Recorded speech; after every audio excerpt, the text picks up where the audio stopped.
500ഓളം കോടി രൂപ കൊടുക്കാനുണ്ട്. കേന്ദ്ര ഗവൺമെന്റിൽ നിന്ന് 1100 കോടി രൂപ കിട്ടാനുണ്ട്. സംസ്ഥാന ഗവൺമെന്റിന്റെയും പണം കിട്ടാനുണ്ട്.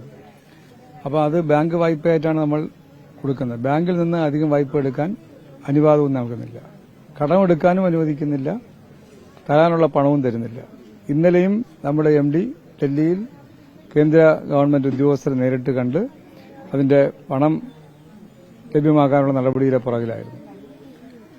ഈ ആഴ്ചയോടുകൂടി ഒരു 300ഓളം കോടി രൂപ കേന്ദ്രത്തിൽ നിന്ന് കിട്ടുമെന്നാണ് പ്രതീക്ഷിക്കുന്നത് നടപടികളായിട്ട്. സ്റ്റേറ്റിന്റെ ഇൻസെന്റീവും അതുപോലെ നൽകാനുള്ള നടപടിയിലാണ്. എത്രയും വേഗം കർഷകന് സംഭരിച്ച നെല്ലിന്റെ പണം കൊടുക്കാനുള്ള നടപടിയിലാണ്. ബാങ്ക് ബാങ്കിന് ധാരണമല്ല. സ്റ്റേറ്റ് ബാങ്ക് ഓഫ് ഇന്ത്യയും കാനറ ബാങ്കുമാണ് ഇപ്പം PRS നൽകുന്നത്. അവരുടെ പരിധിയുണ്ടല്ലോ, അതിന് വർദ്ധിപ്പിച്ച് നൽകാൻ മാനേജ്മെന്റ് സമ്മതിച്ചാലേ നൽകാൻ കഴിയും. അവർക്ക് നൽകാൻ കഴിയും. അവർക്ക് നൽകണമെന്നൊക്കെ ഉണ്ട്. പക്ഷേ പരിധി, നൽകുന്ന വായ്പയുടെ പരിധി ഒരു 200 കോടി രൂപ കൂടെ അധികരിച്ചാൽ ഈ വിഷയം പരിഹരിക്കാൻ കഴിയും. അതിന്റെ ചർച്ച 2-3 തവണ നടത്തി. നമ്മൾ ഈ സപ്ലൈകോയുടെ തിരിച്ചടവിന്റെ പ്രശ്നം ബാങ്കിൽ ചൂണ്ടിക്കാണില്ല. ഒരു കുടിശ്ശികയില്ല ഒരു ബാങ്കിനും.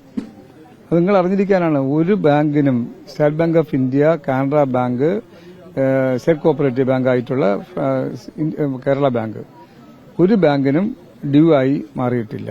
കൃത്യമായി പണം അടയ്ക്കുന്നുണ്ട്. ഇപ്പൊ 100 കോടി രൂപ അടയ്ക്കുമ്പോൾ 100 കോടി രൂപ വായ്പ എടുക്കും. അതാണ് നമ്മൾ ഇപ്പോൾ ചെയ്യുന്നത്. എത്ര ചെറിയ ഇപ്പൊ 350 കോടി രൂപ കഴിഞ്ഞ 2 മാസം മുമ്പ് കേരള ബാങ്കിന് കൊടുത്തു. ആ തുക തത്തുല്യമായ തുക വായ്പ എടുത്ത് PRS കൊടുക്കുന്നു. അതാ കർഷകരുടെ ദുരിതം പ്രയാസങ്ങളും അറിയുന്ന ആളെന്ന നിലയ്ക്ക് അതെത്രയും പെട്ടെന്ന് പരിഹരിക്കാനുള്ള നടപടിയിലാണ്. ഈ സപ്ലൈകോയിൽ പഞ്ചസാര കിട്ടുമ്പോഴേ കൊടുക്കാൻ പറ്റുള്ളൂ.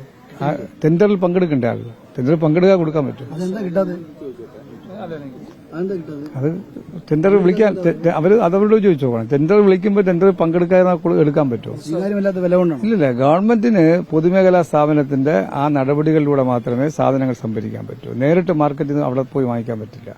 അപ്പോൾ അതിൽ പങ്കെടുക്കാതിരുന്നാൽ നമുക്ക് കൊടുക്കാൻ കഴിയില്ല. അമിതമായ വില വെച്ചാലും നമുക്ക് എടുക്കാൻ കഴിയില്ല.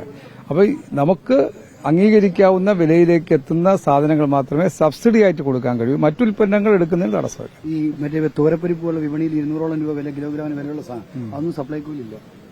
അല്ല, അത് ഞാൻ പറഞ്ഞില്ലേ, സബ്സിഡി ആയിട്ട് കൊടുക്കുന്ന സാധനങ്ങൾ നമുക്ക് റീസണബിൾ റേറ്റ് ആണെന്ന് കണ്ടാലേ എടുക്കാൻ പറ്റൂ. അതിനപ്പുറത്ത് സപ്ലൈകോയ്ക്ക് എടുക്കാൻ കഴിയില്ല. അത് മറ്റ് അല്ലാത്ത സെയിലിന് വേണ്ടുന്ന സാധനമായിട്ട് എടുക്കാം. ജീവനക്കാർക്ക് ശമ്പളം 11 മാസമായിട്ട് കിട്ടുന്നില്ല. എവിടെ താൽക്കാലിക ജീവനക്കാർക്ക് കിട്ടുന്നില്ല. ഇന്റർവ്യൂ പെട്ടിട്ടില്ല. ഒരാളിന് ശമ്പളം കഴിഞ്ഞ മാസം വരെ അപ്പുറത്ത് കൊടുക്കാനുള്ളതായിട്ട് അറിയില്ല.